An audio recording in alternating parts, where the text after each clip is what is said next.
Boa noite para todos, a paz do Senhor, amém? Pode sentar-se um pouquinho.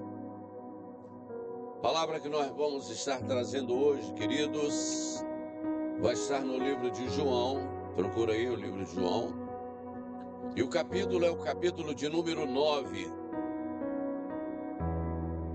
Livro de João, capítulo de número 9.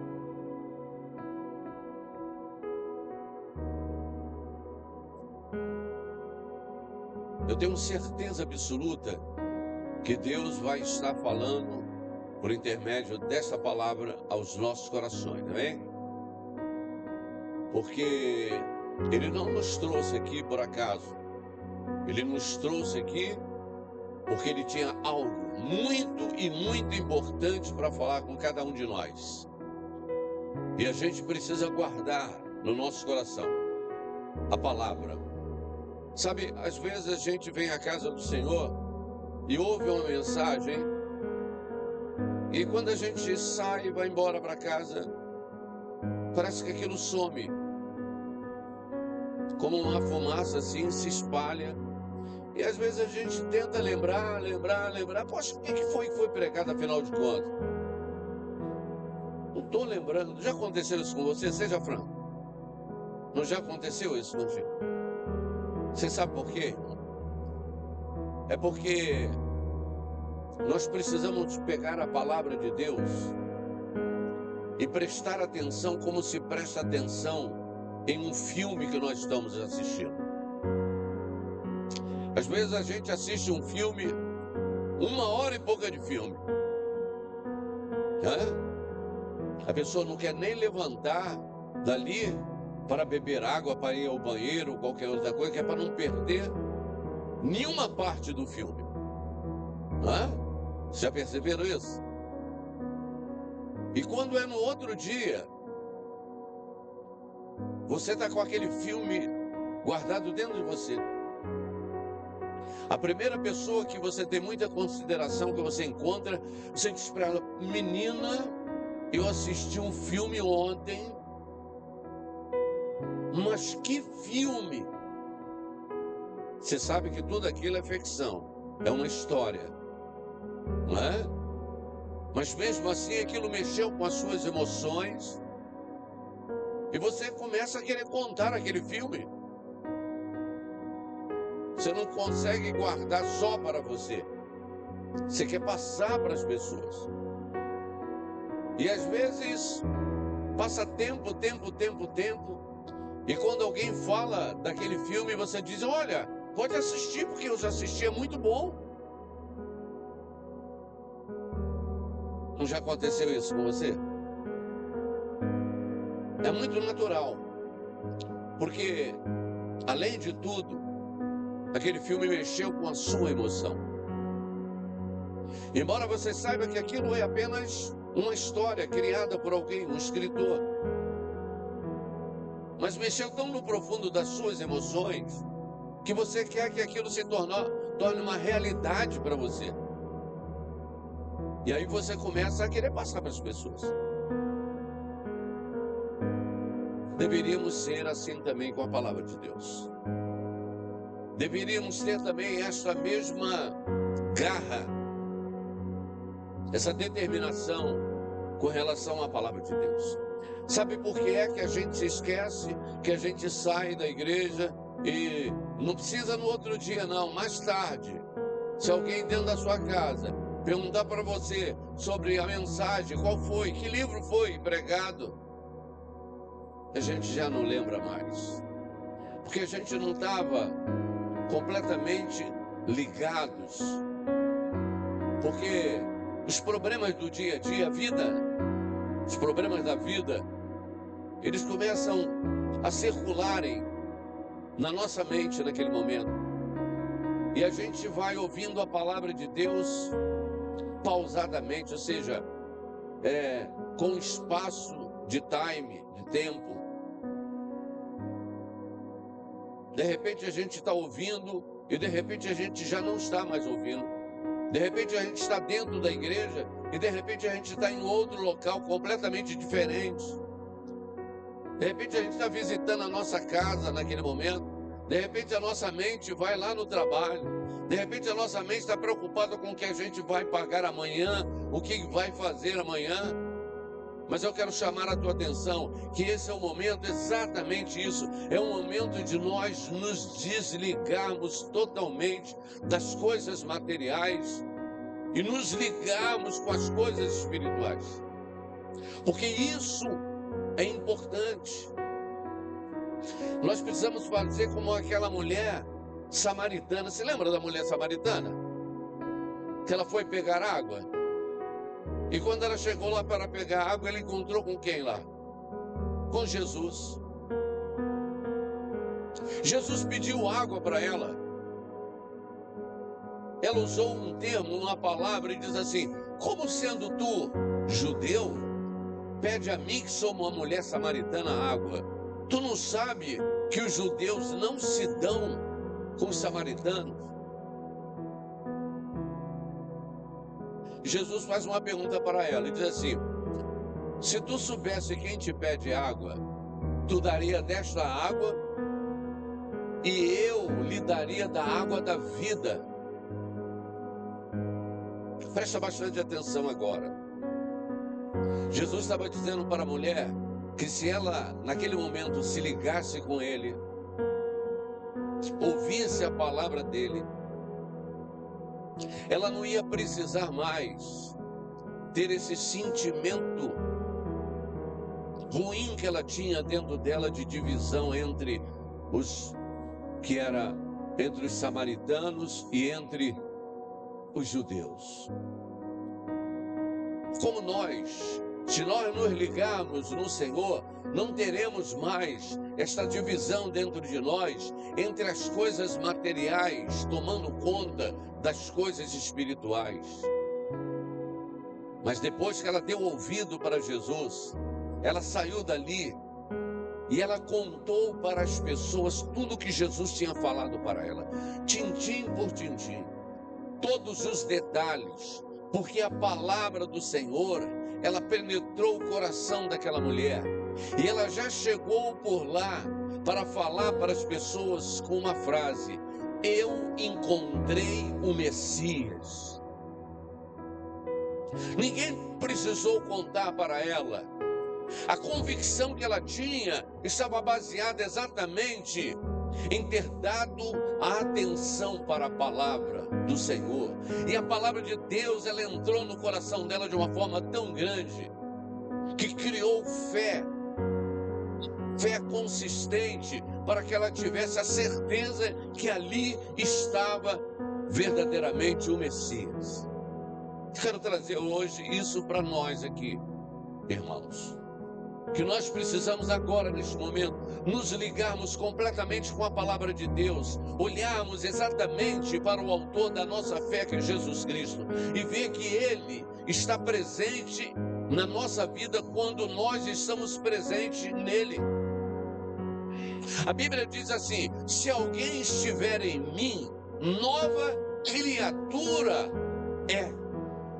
Ué, como nova criatura? Será que eu que sou dessa altura vou ficar mais alto? Será que eu nessa idade aqui vou ser uma nova criatura de ficar novinho? Não é isso não. É que agora, na verdade, uma nova criatura com a mente completamente aberta, com a mente esclarecida, com a mente voltada totalmente para aquele que é o Criador de nossa vida.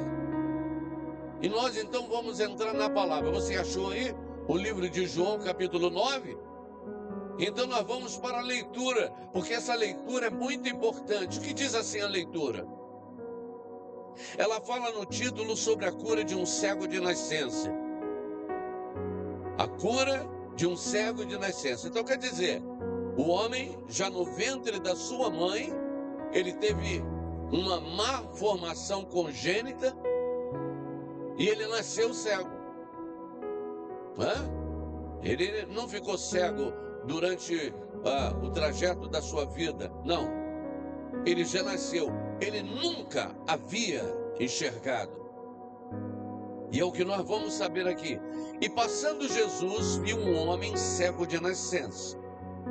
E os seus discípulos lhe perguntaram, dizendo: Rabi, quem pecou, este ou seus pais, para que nascesse cego? Jesus respondeu: nem ele pecou, nem seus pais, mas foi assim, para que se manifestasse nele as obras de Deus. Pode se assentar agora. Mas fica com a tua Bíblia aí ligada, tá? E nós vamos falar agora sobre esse comecinho aqui da leitura, para que a gente possa entender perfeitamente. O que nós entendemos agora, que aquele homem era cego de nascença. Então, ele nunca tinha visto a luz do sol, o semblante de uma pessoa. Mas agora ele estava ali, diante do autor da vida. Guarda essa palavra. O Senhor Jesus é o autor da vida. Você pode repetir isso comigo? Jesus é o autor da vida. E ele é autor da vida duas vezes. Como assim, pastor? Eu vou explicar para você. Na criação do ser humano, ouviu-se uma voz que diz assim: façamos o homem a nossa imagem e a nossa semelhança. Ali estava Jesus. Esse mesmo João escreveu no capítulo 1: no princípio era o Verbo, e o Verbo estava com Deus, e o Verbo era Deus.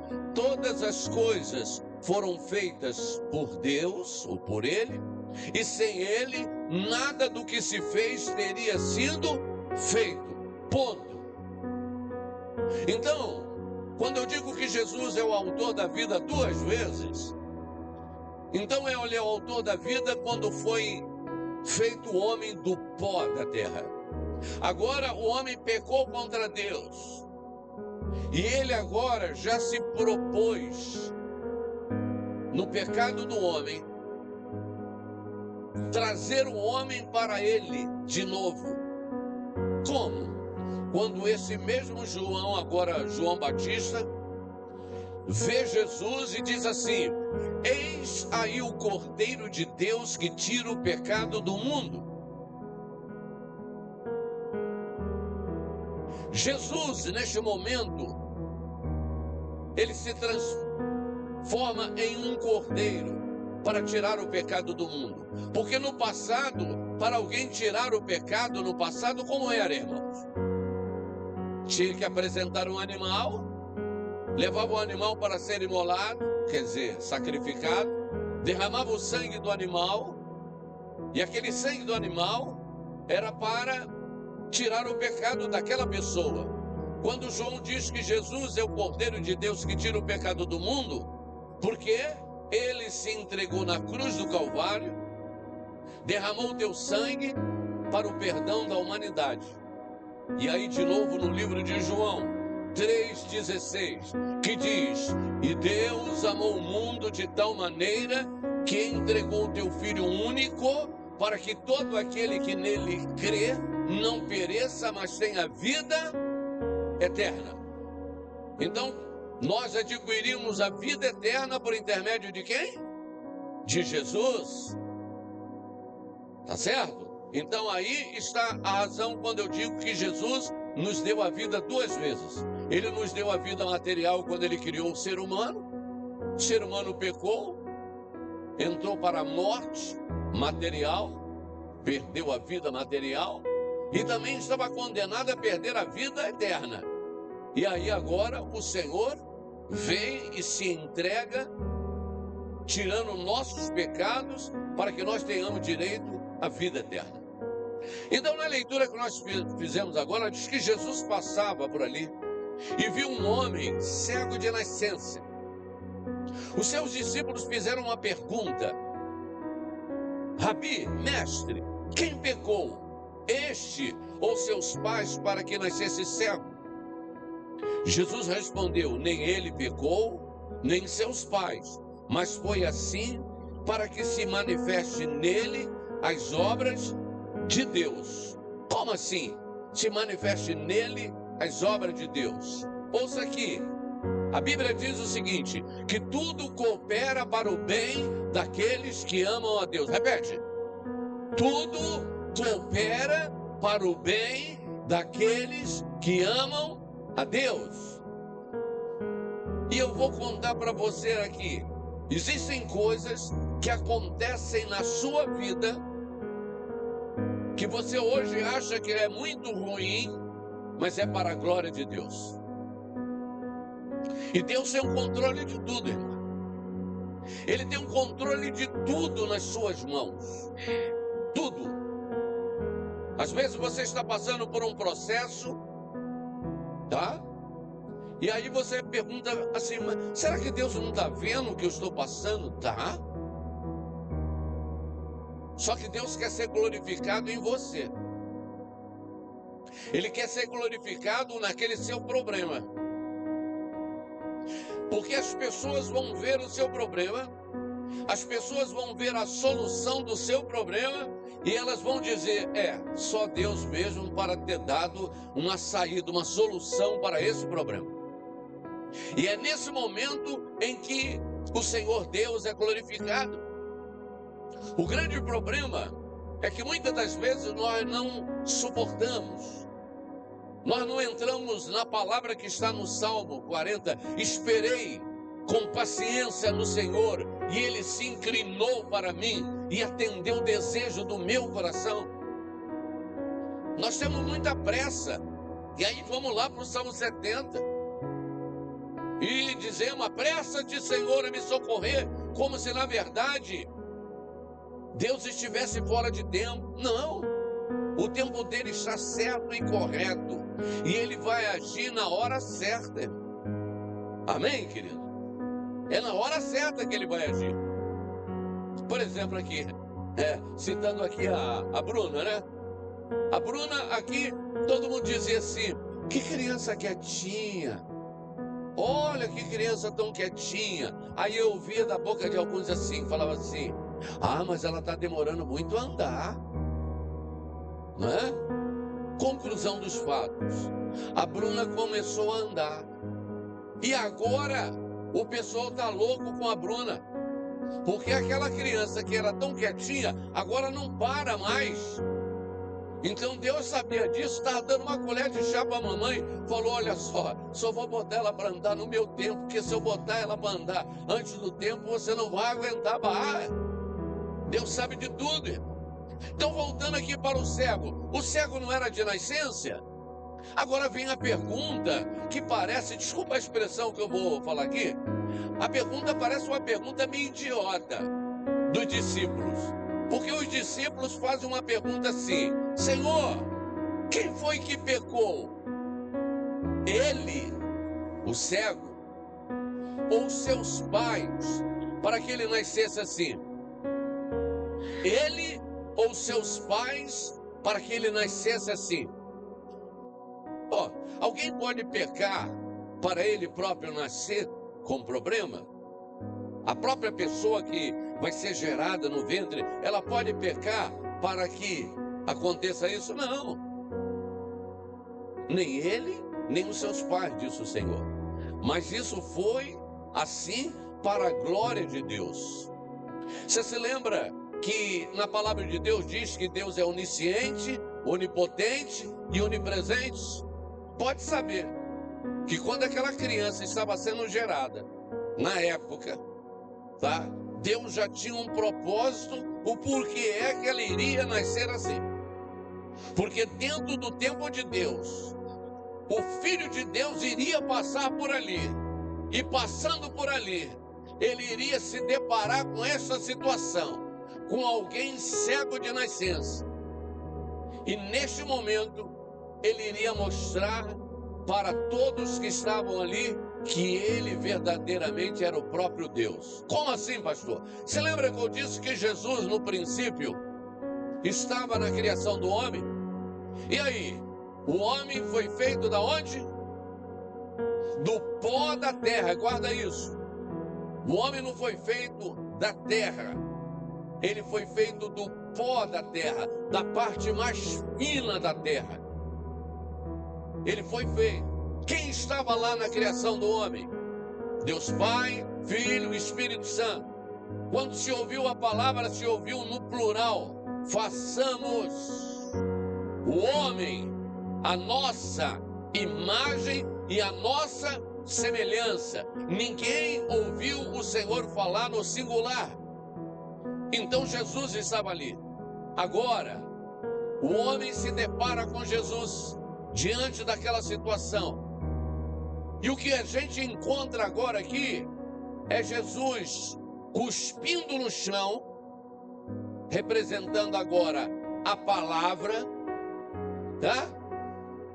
Jesus cuspindo no chão, representando a palavra. O que tem no chão, irmão? Pó.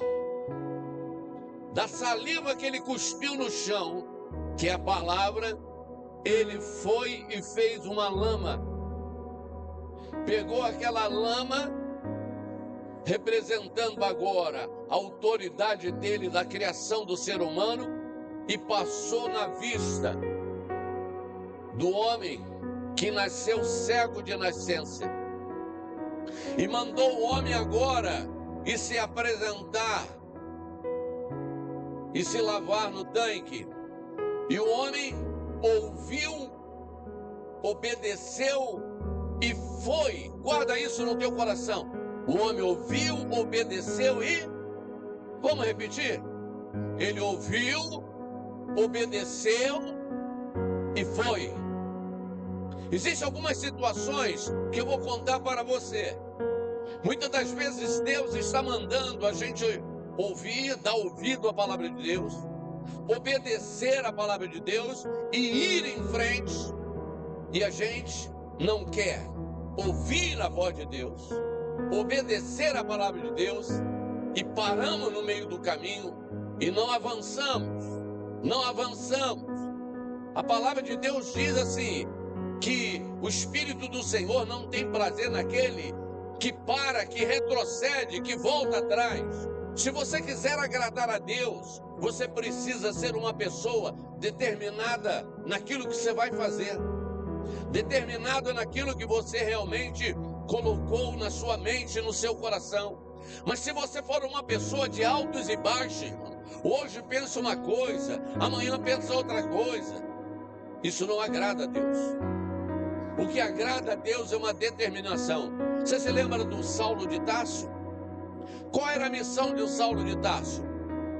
Perseguir a igreja do Senhor, levar preso e cativo qualquer que ele encontrasse pelo caminho, seja homem, mulher ou criança. E ele saiu determinado naquela sua função.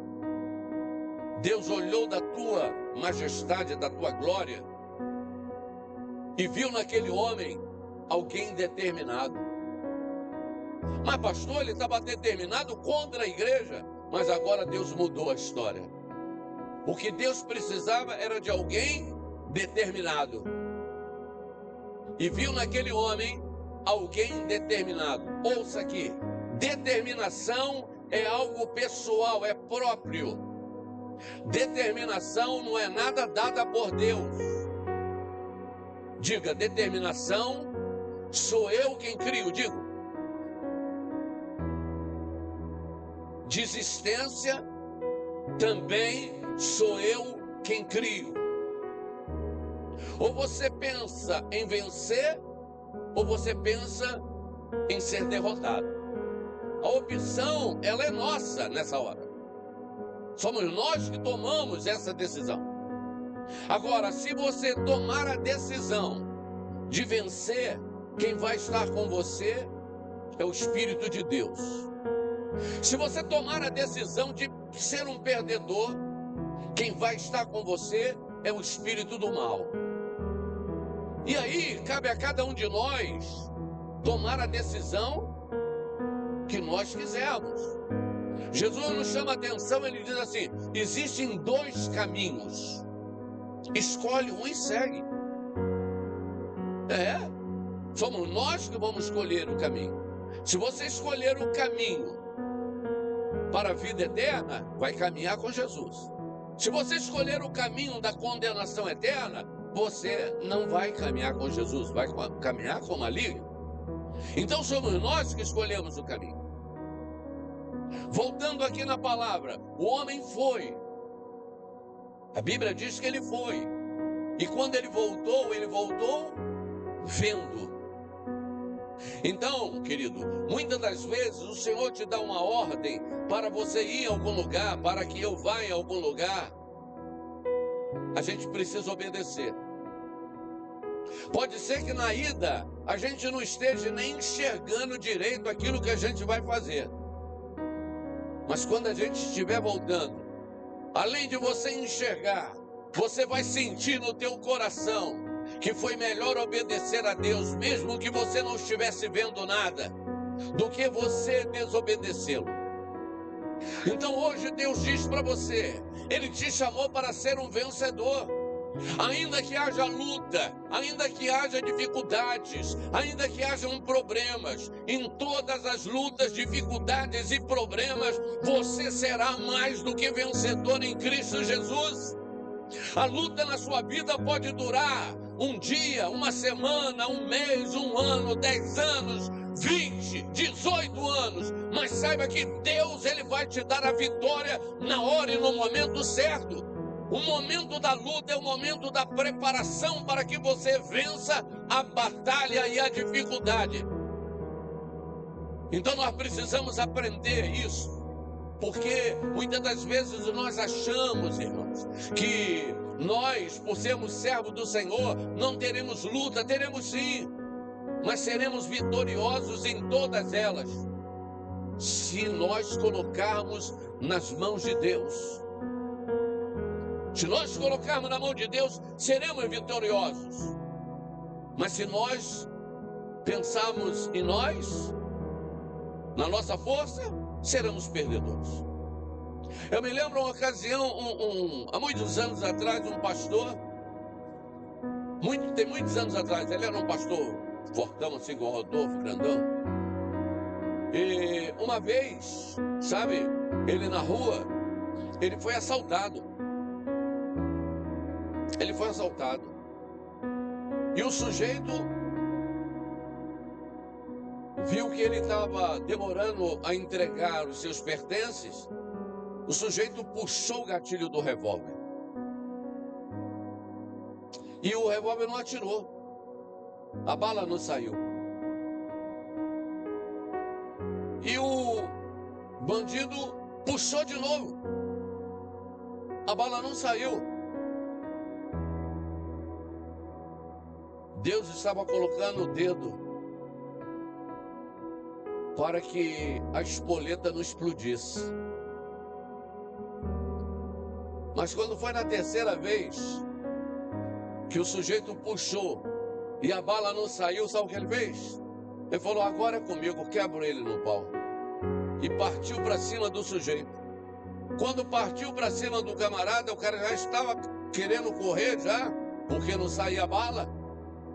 Ele correu para pegar o sujeito correndo, virou assim e atirou. A bala saiu e pegou nele. Por que foi que aconteceu isso, irmão? Ele não morreu para contar a história. Ele não morreu para dar o testemunho de que ele só foi atingido porque ele deixou de confiar no Senhor.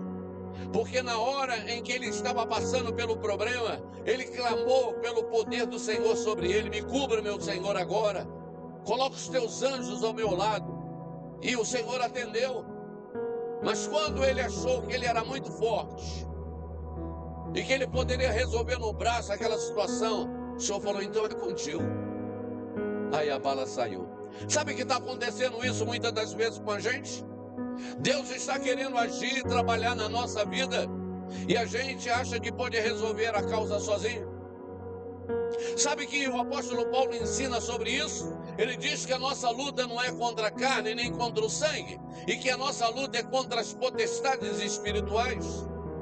Então nós lutamos contra aquilo que é invisível, aquilo que a gente não vê. Ainda que tenha uma legião de malignos tentando destruir a sua vida, saiba que o Senhor vai colocar 2 legiões de anjos para proteger você e não deixar que você seja atingido.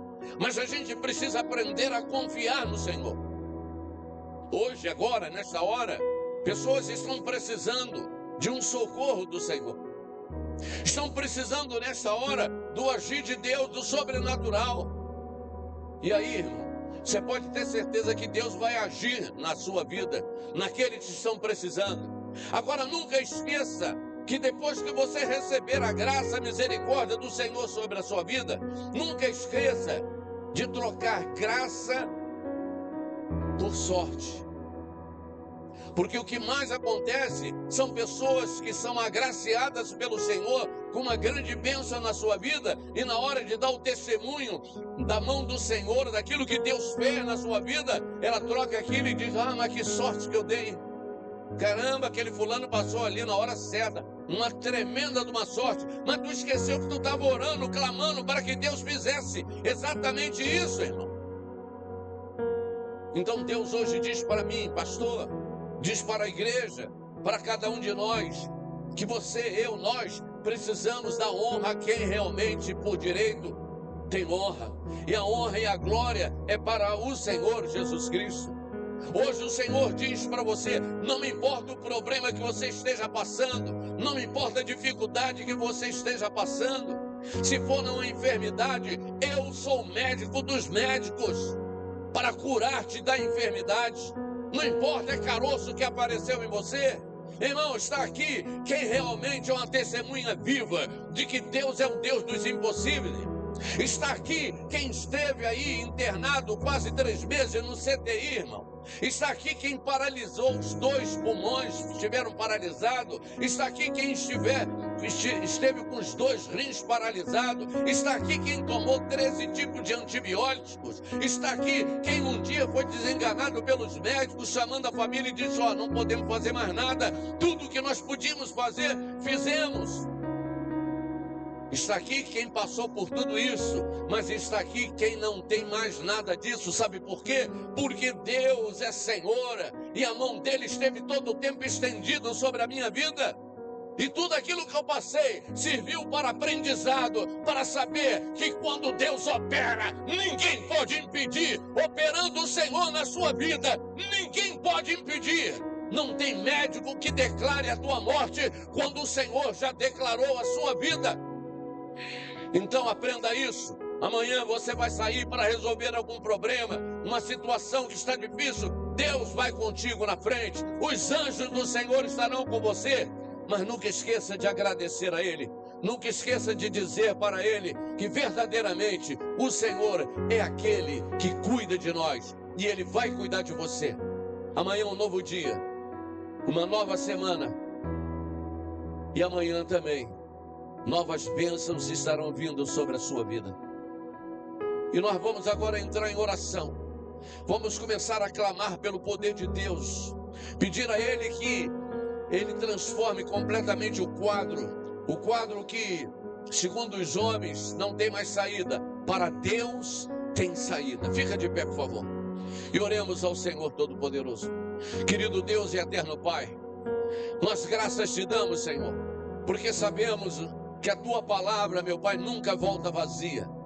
E que tu verdadeiramente, como operou na vista daquele homem que nasceu cego de nascença, meu Pai. O Senhor, com o lodo, mostrando que tu é o autor da vida, colocando ali, meu Deus, uma lama, trouxe a cura para os olhos daquele menino, daquele homem. Eu sei que hoje, agora, neste momento, o Senhor pode fazer a mesma coisa dentro da tua igreja. Cada pessoa aqui dentro desta casa, meu Pai, nesse momento, pode receber a tua cura. Eu não sei qual o problema que essas pessoas têm passado, mas tu sabe. Meu Deus, então, do alto da cabeça, planta dos pés agora, neste momento. Estende a tua mão, meu Pai. Trabalha, meu Pai, agora no cérebro dessa pessoa. Talvez esteja faltando oxigenação. Talvez a corrente sanguínea, meu Pai, esteja muito limitada, meu Pai. mas Tu é poderoso para fazer com que este coração bombeie o sangue necessário, meu Deus, e que haja agora, meu Pai, oxigenação neste sangue. Abençoa essas vidas e livra de todo mal. Toca, meu Pai, em todo momento, meu Pai, na vida de cada uma dessas pessoas. E não deixe, meu Pai, que o mal prevaleça contra elas. Vai tocando agora nos pulmões. Vai, meu Pai, trazendo, meu Pai, agora a limpeza para o pulmão deste homem. Abençoa agora, meu Pai. Meu Deus, Tu é poderoso para entrar agora e para quebrar todo o mal, meu Pai, e desfazer todo o mal. Aquilo, meu Deus, que parecia ser, na verdade, um perigo de vida, meu Pai, será um testemunho, meu Pai, para a glória do Senhor, meu Pai.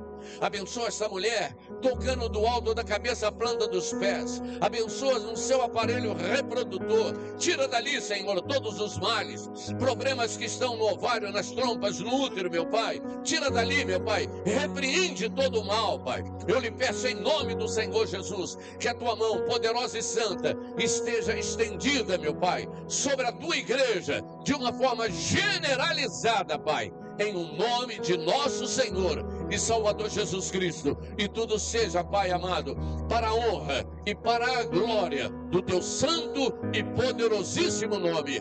Amém, Jesus. Amém, Senhor. Vamos aplaudir o Senhor.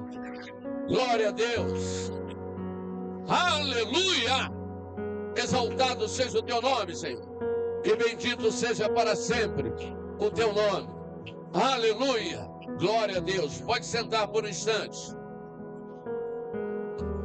Fala uma coisa para você. Não dá ouvido àquilo que o inimigo quer falar contra você. Não.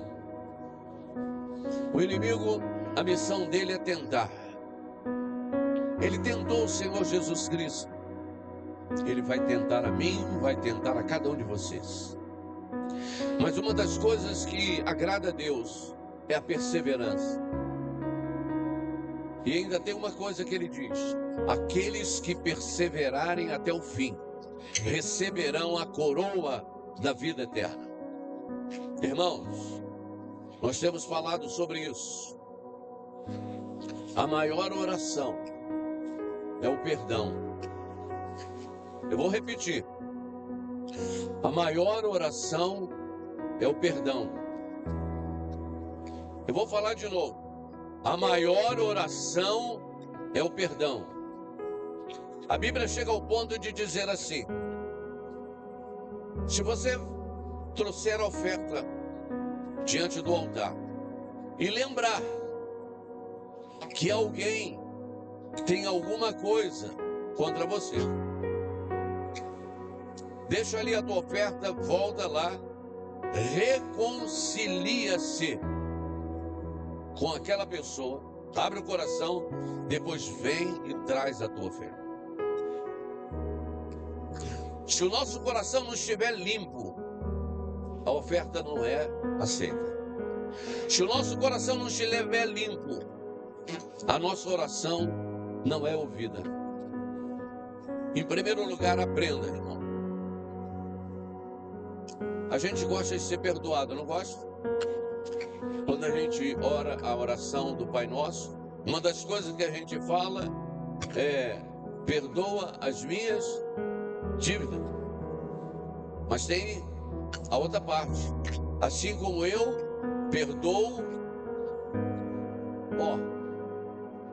Então a gente quer que o Senhor nos perdoe, mas a gente não quer perdoar. A gente enche o coração de mágoa, rancor. E aí, com isso, teremos problemas. Se você está passando por isso, começa a limpar o teu coração. Deixa o Espírito Santo entrar no teu coração, morar no teu coração. E você vai ver como haverá uma transformação na sua vida. Jesus hoje está falando com você. Está falando comigo, com cada um de nós. Vamos liberar amor. Vamos liberar amor. Que a Bíblia fala sobre isso. Ainda que eu entregasse o meu corpo para ser queimado, mas se eu não tivesse amor, não teria importância, valor nenhum isso. Então é necessário ter o amor. Eu sei que você pode dizer aí sentadinho pensando agora, mas pastor, isso é tão difícil? É, mas não é impossível. O que é impossível é para Deus. O que é difícil é para nós mesmos.